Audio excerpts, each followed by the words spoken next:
He couldn't wait to get De Ligt instead of Maguire. Yeah, I mean, he just waited for the opportunity. And look, in all honesty, I'm not sure it's that much of an upgrade. I think you it is Scholesy. It is. Maguire turns like a lorry, man. Like, see, like he's got the turning circle of a lorry. He's not really good on the ball. Sorry? Who's De Ligt played against? But he's still a lot better of a player. Like, he didn't need to play this season for me to know he's a better player than Harry Maguire. They played against Southampton, you know. I think Maguire would have been fine against Southampton, don't you? Adam, Manchester United. I mean, no, but was it frustrating the weekend because you actually played really well? I thought we were really good on Saturday, or whenever it was. I thought we played really well, apart from the last 20 minutes where I thought he got his substitutions wrong, whether they were because of fitness issues at the start of the season, people can't finish 90 minutes, but I thought Joshua Zirkzee, despite the fact he's missed a fair few big chances since he's come to United, I think his all-round play, his link-up play and bringing others in with him has been really good. I think he played a really good pass to Bruno, which was a simple one, but it's something that Rasmus Højlund doesn't really do when he plays up front, bringing others in. So I thought there were good signs in that first half, but ultimately we dropped 2 points and we didn't get a result, despite the fact it could have been 3 or 4 at half-time. But I am weirdly more confident after that game. Weirdly, I am an optimist and I'm the yin to Scholes' yang a little bit. But the football we play, De Ligt and Lisandro Martinez is, I think he's pretty, that partnership could build into something. I think De Ligt's shown big physical presence, good leader, good on the ball, decent threat in the opposition's box as well. I think Mazraoui's been a really good deal for us at 13, 14 million, I think it was. He looks good. And then I think we've just got to get the balance right in the midfield. So like Scholes said, we need someone to control it, but we also need to get Ugarte in. You know, we need to get Cobby playing well. I mean, I'll ask Scholes, what was the hold up there, you know, in terms of not getting... I mean, listen, I don't want to... Wouldn't you want to get him in as quickly as I think maybe because he went away, he joined, he didn't play the first game, he went on the international break, and then he must have come back from South America. Well, he came for the Liverpool game, didn't he? Yeah. Announced on a pitch Liverpool game, and he's obviously gone away with Uruguay. And with them South Americans, you know, it's like an international break. They don't come back till a Friday sometimes. I think we play 12:30 on the Friday at Southampton, on the Saturday at Southampton. Yeah. But I think Ten Hag's a bit like that when he's new players. He seems to take a little bit of time to bring him in. De Ligt was the same, didn't he? Remember when Casemiro first came? He was on the bench. Well, De Ligt was the same as well, wasn't he? The only one I think because Maguire had a good pre-season and he played a lot, and De Ligt didn't have much of one. I think he went with that. He couldn't wait to get De Ligt instead of Maguire. Yeah, I mean, he just waited for the opportunity. And look, in all honesty, I'm not sure it's that much of an upgrade. I think it is Scholesy. It is. Maguire turns like a lorry, man. Like, see, like he's got the turning circle of a lorry. He's not really good on the ball. Sorry? Who's De Ligt played against? But he's still a lot better of a player. Like, he didn't need to play this season for me to know he's a better player than Harry Maguire. They played against Southampton, you know. I think Maguire would have been fine against Southampton, don't you?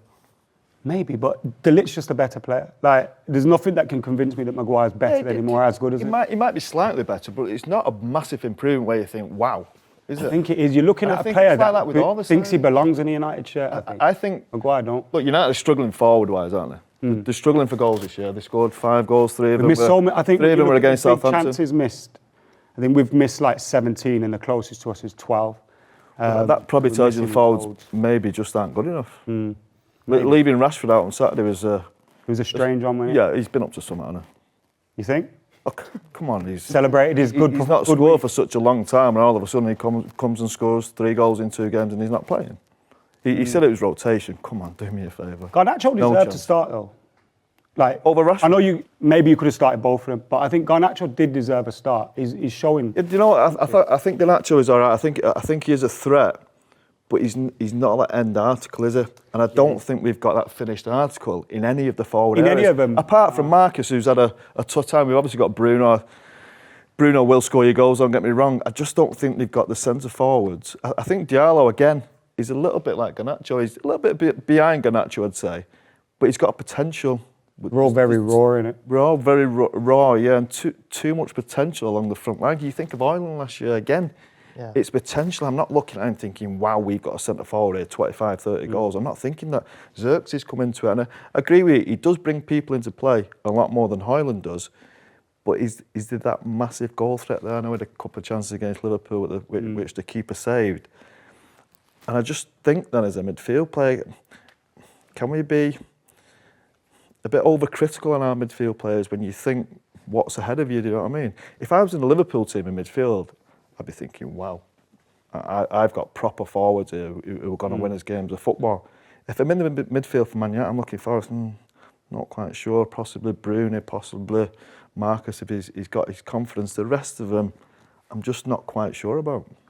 I'm positive about them. I think you're right. I'm not negative about them because I don't think they're at the time now where they're not finished article. They're still young players. They need those experienced heads around them. Maybe you need an experienced striker. But I think where are we going to finish in the league then? Sorry? Where are we going to finish in the league? Oh, don't do this to me, man. Will we beat 8th? You'll beat 8th. If that's the question, we'll beat 8th. No, that wasn't the question. I'll go. Yeah, I can answer that one.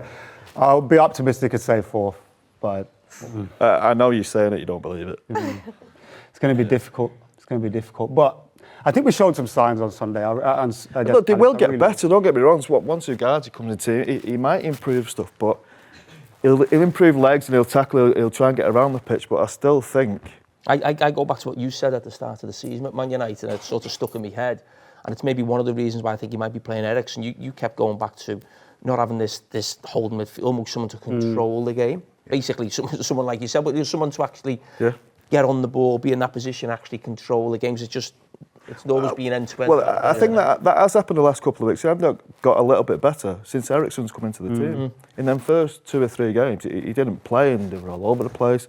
I think Eriksen does bring still that little bit of control. Can't play every week, can he? Just probably can't play a full 90 minutes and can't play every week. So still, within that, there's a problem there.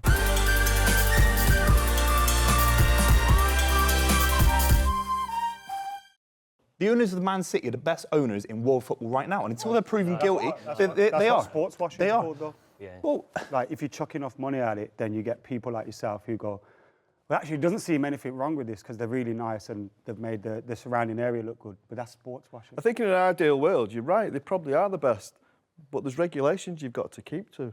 Yeah, but do you know we've broken those regulations? No, but it's highly likely. But all I'm saying is, it's fair to expect City fans to wait until there's a verdict. Is that not fair? Well, it's the basis of law in this country. But I don't think it'd be a disaster for English football. It would be a massive disaster for the integrity of the league, for the way the Premier League comes about. Integrity of Manchester City, not the league. See a Premier League side who've won 8 Premier League titles get relegated. It'd be for the fundamental notion of what Premier League football's all about and the integrity of the sport in this country. Of course, it'd be terrible. But if you're on City, not the league. Then it'd be your integrity. Where you are. Would you be terrible for the club right as well? Now? I'm not saying it's not terrible for the club, but if English football has Man City ripped out.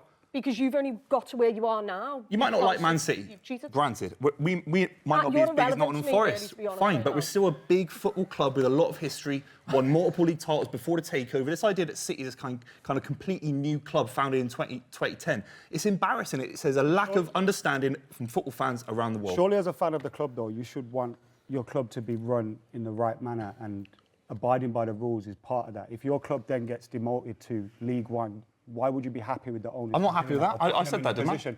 Shouldn't you be unhappy with them for kind of putting you in this position? I would be. And the Premier League have to. They've already kind of let a couple of state-owned clubs happen. And if they don't punish City for this, then you're just going to have Newcastle just doing what they want, and you're going to have all sorts going on. So they have to kind of act, although it's a little bit too late, because they should have seen it coming when they allowed state-owned clubs in. That's why I never wanted to. Well, the club only went under before, so you're saying you want City to go out of business versus Sheikh Mansour coming in. You can debate the integrity of Sheikh Mansour. That's your opinion. You know me, I'm never going to judge your opinion.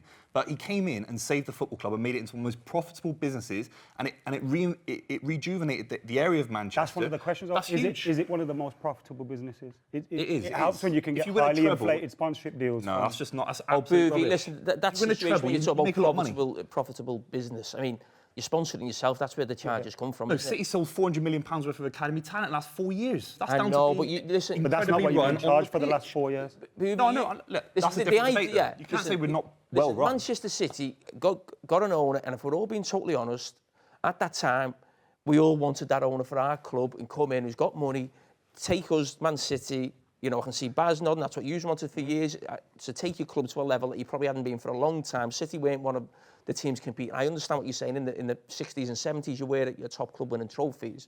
So we would have all wanted that. But the idea, when I see like teams who bring the most money in, and I see Man City above Real Madrid and Barcelona and Man United, that is just nonsense. I don't care how successful you are. That can't happen. It's impossible. You're right. You know when we signed Robinho? There's no way. You're right. No. You're right about that. When But now we've won Premier League titles. You get extra income. Winning the I know. There are City shirts in New York. I was in New York a few months ago. There are City shirts in New York, Jamie. They win the Champions League every year. You can't fake it. You can't fake little kids walking around New York with Haaland on the back. That's serious. Yeah, but if you win the league 8 years in a row, you're going to get little kids in New York. Yeah, so all I'm saying is there's a level of sporting excellence that has been achieved on the pitch, and you can debate if Robinho But how has it been the salary achieved? That's the question. How has it been achieved? Yeah, and we can debate that. You've got your opinion, I've got mine. But ultimately, the way we lambast City fans, I think it's embarrassing for football culture. But it's because City fans are twerking for a state-owned club. I just sit here and look. That's literally I'm not, like, because City fans are twerking for them, and it's like... If give us a twerk. I've got my jeans.